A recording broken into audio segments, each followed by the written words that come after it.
The season finale of Percy Jackson and the Olympians is near, and the expectations are running high as many plot points still need to be resolved and many questions need to be answered. The season finale is titled The Prophecy Comes True and is supposed to be 41 minutes long, which doesn't feel like enough for all the characters to get some kind of closure. In the next episode's preview, we saw Ares on the beach looking more dangerous than before, which means we'll probably finally get the iconic battle between the god of war and the 12-year-old Percy. In the last episode, we could see Percy in the underworld finding the Master Bolt in his backpack. The bolt appeared there as Percy and Grover were near the dangerous-looking pit, Tartarus. Grover lost control of the flying shoes, which were given to Percy as a gift from his friend Luke. They barely made it out, and to make the whole thing worse, the bolt appeared in the backpack. Percy, being a smart cookie, puts the pieces together at last. The conversation with Hades revealed that he had no intention of having the bolt in his domain. Hades just wanted his helm back again in exchange for Percy's mother. Percy concludes that Ares was the thief, as it was his backpack that the trio took into the underworld. Also, Ares is the god of war, and the upcoming war between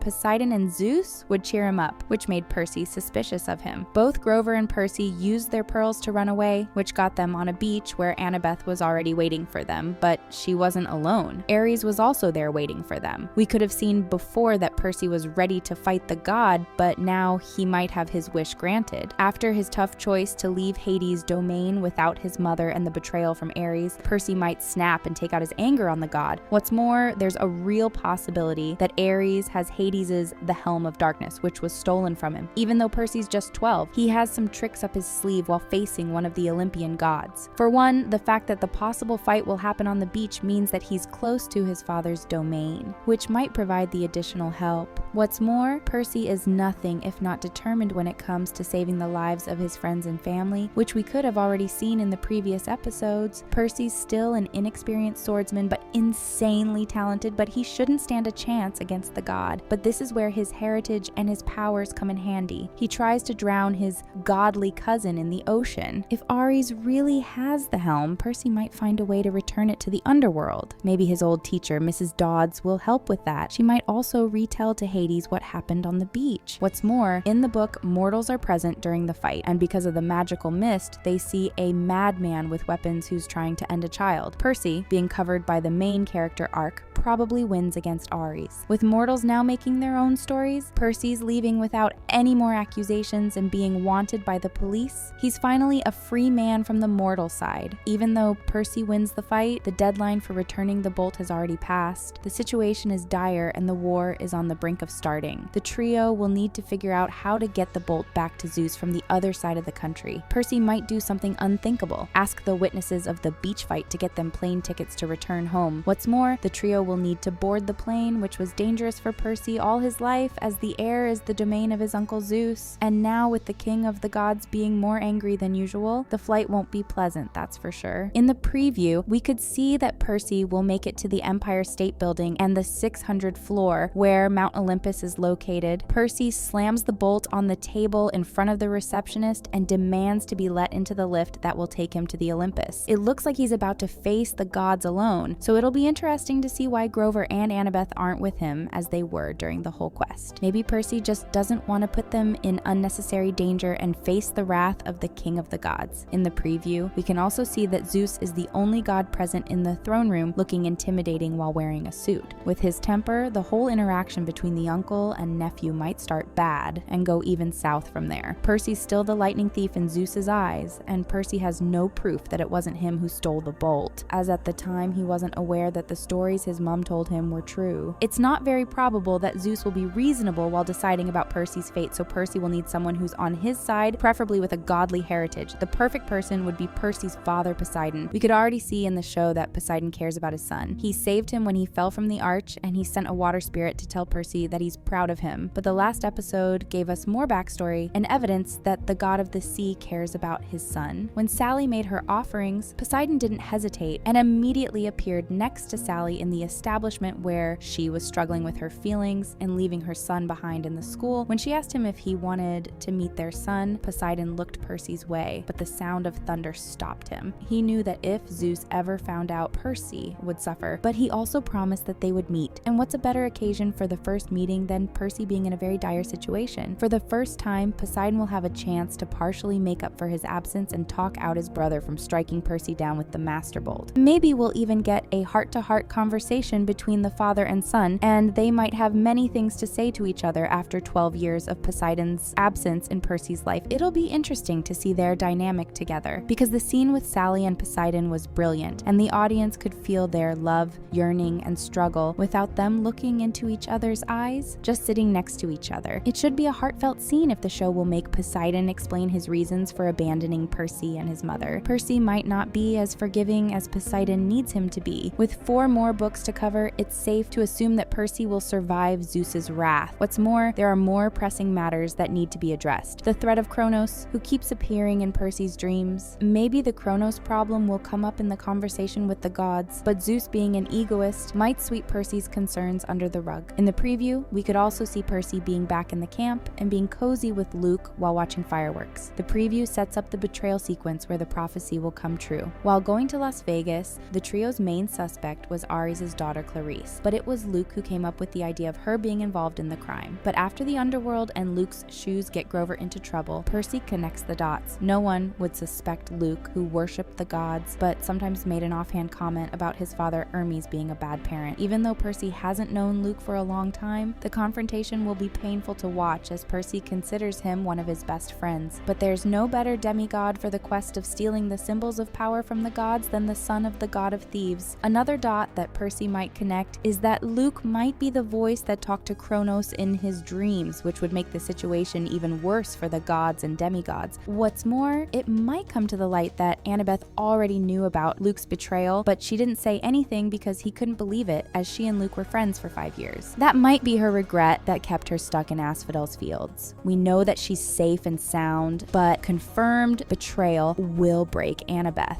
But Percy won't let him run away from the camp without a fight, as Luke put him and his friends in danger because of his actions, but Luke is still a better swordsman, so he might find a way to defeat Percy and run away. Even though the show will have an open ending, Percy might get to see his mother again, but this time around alive and well instead of a golden statue. Hades seems to be fair, and that he keeps his promises, so after Percy returns the helm, Hades will return Sally, which was part of the deal. What's more, in the book, Poseidon gives Sally a chance to live a better life. He sends back Medusa's head to Percy to use it when necessary, and Sally chooses to use it on Gabe and turn him into a statue that she later sells, and it gives her a nice amount of money. But it's clear that Percy's life has changed, and in the preview we could hear Chiron saying to Percy that he's seen as a leader by the other demigods, and that will be important in the upcoming conflict. With all the changes the show made so far, it won't be surprising that they'll make changes in the finale as well, so we cannot wait.